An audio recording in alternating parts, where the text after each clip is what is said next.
আমি মির্জা ফখরুল ইসলাম আলমগীর সশ্রদ্ধ চিত্তে শপথ বা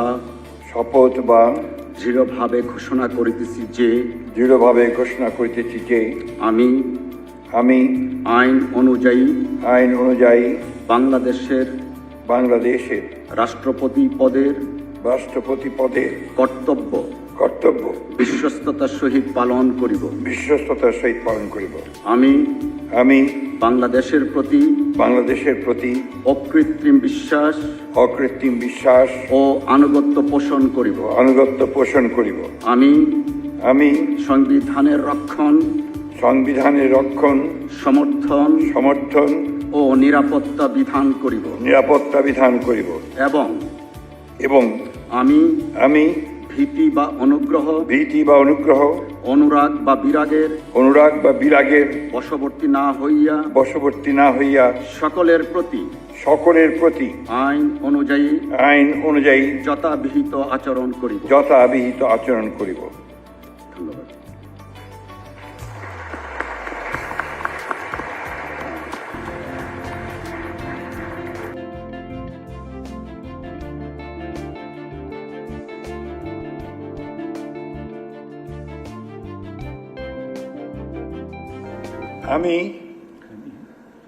আমি এম রশিদুজ্জামান মিল্লাত সশ্রদ্ধ চিত্তে শপথ বা দৃঢ়ভাবে ঘোষণা করিতেছি যে আমি আইন অনুযায়ী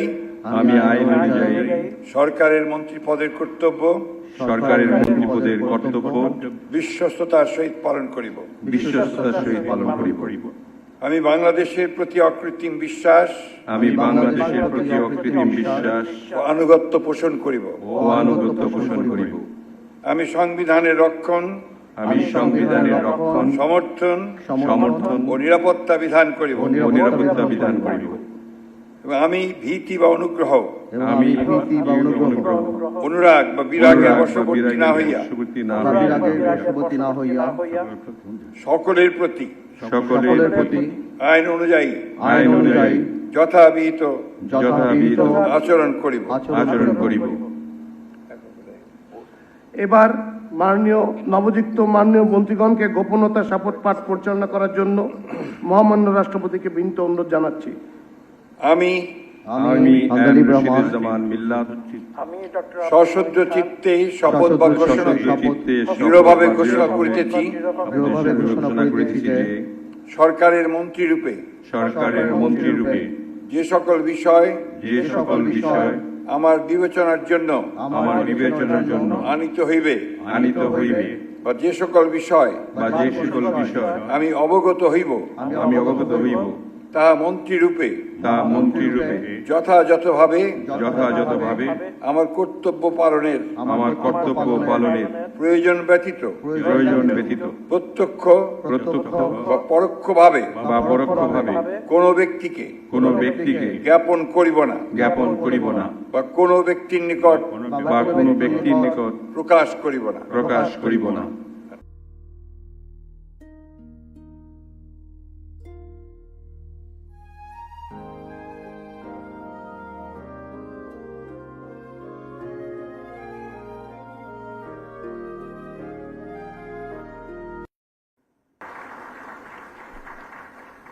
আমি মোহাম্মদ শামীম কায়সার সশ্রদ্ধ চিত্তে শপথ বা দৃঢ়ভাবে ঘোষণা করিতেছি যে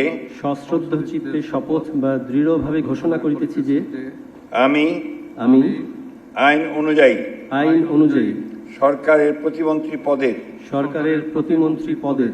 কর্তব্য বিশ্বস্ততার সহিত পালন করিব। আমি বাংলাদেশের প্রতি অকৃত্রিম বিশ্বাস ও আনুগত্য পোষণ করিব।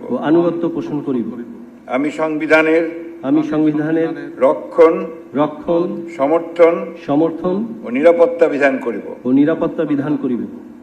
এবং আমি ভীতি বা অনুগ্রহ অনুরাগ বা বিরাগের বশবর্তী না হইয়া সকলের প্রতি আইন অনুযায়ী যথাবিহিত যথাবিহিত আচরণ করিব। আচরণ করিব। এবার মাননীয় প্রতিমন্ত্রীগণকে গোপনতার শপথ পাঠ পরিচালনা করার জন্য মহামান্য রাষ্ট্রপতিকে বিনীত অনুরোধ জানাচ্ছি। আমি মোহাম্মদ শামীম কায়সার সশ্রদ্ধ চিত্তে সশ্রদ্ধ চিত্তে শপথ শপথ বা দৃঢ়ভাবে ঘোষণা করিতেছি যে বা দৃঢ়ভাবে ঘোষণা করিতেছি যে সরকারের প্রতিমন্ত্রী রূপে সরকারের প্রতিমন্ত্রী রূপে যে সকল বিষয় যে সকল বিষয় আমার বিবেচনার জন্য আনিত হইবে আমার বিবেচনার জন্য আনিত হইবে বা যে সকল বিষয় বা যে সকল বিষয় আমি অবগত হইব আমি অবগত হইব তাহা প্রতিমন্ত্রী রূপে তাহা প্রতিমন্ত্রী রূপে যথাযথভাবে যথাযথভাবে আমার কর্তব্য পালনের আমার কর্তব্য পালনের প্রয়োজন ব্যতীত প্রত্যক্ষ বা পরোক্ষভাবে বা পরোক্ষভাবে কোনো ব্যক্তিকে কোনো ব্যক্তিকে জ্ঞাপন করিব না জ্ঞাপন করিব না বা কোনো ব্যক্তির নিকট বা কোনো ব্যক্তির নিকট প্রকাশ করিব না। প্রকাশ করিব না।